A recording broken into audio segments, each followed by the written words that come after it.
کیا کسی کے مرنے کے بعد کوئی اور شخص ان کا فون ان لاک کر سکتا ہے؟ آج کل بہت سے لوگ اپنا فون ان لاک کرنے کے لیے فیس آئی ڈی استعمال کرتے ہیں، لیکن سوال یہ ہے کہ کیا یہ واقعی محفوظ ہے اور کیا کسی کی موت کے بعد کوئی اور ان کا فون کھول سکتا ہے؟ حالیہ دنوں میں سری لنکن ایئر لائنز کے سابق سی ای او کی ڈیتھ کے بعد ان کا فون ایکسیس کرنے کی خبروں نے یہ بحث دوبارہ چھیڑ دی ہے۔ ایپل کے مطابق فیس آئی ڈی آپ کے چہرے کا 3D ڈیپتھ میپ بناتی ہے، جسے فون کے سیکیور انکلیو میں محفوظ کیا جاتا ہے۔ یہ ٹیکنالوجی آپ کے چہرے کے ہزاروں غیر مرئی یا انویزیبل پوائنٹس کو اسکین کرتی ہے تاکہ صرف اصل یوزر ہی فون ایکسیس کر سکے۔ Face I D makeup, داڑھی، کیپ، گلاسز، حتیٰ کہ اندھیرے میں بھی کام کر سکتی ہے۔ نئے آئی فون ماڈلز میں یہ ماسک کے ساتھ بھی کام کرنے کی صلاحیت رکھتی ہے۔ ایپل کا دعویٰ ہے کہ اگر صرف ایک چہرہ رجسٹر ہو تو کسی دوسرے شخص کے ذریعے فون ان لاک کرنے کا امکان 10 لاکھ میں 1 سے بھی کم ہے، لیکن جڑواں افراد یا بہت زیادہ ریزمبلنس رکھنے والے چہروں اور بچوں میں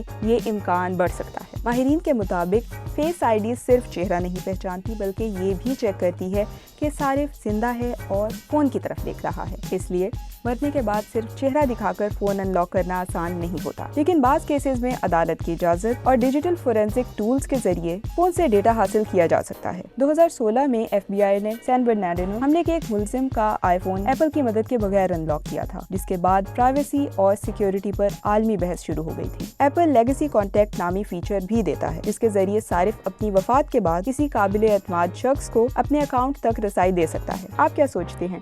کیا فیس آئی ڈی واقعی محفوظ ہے؟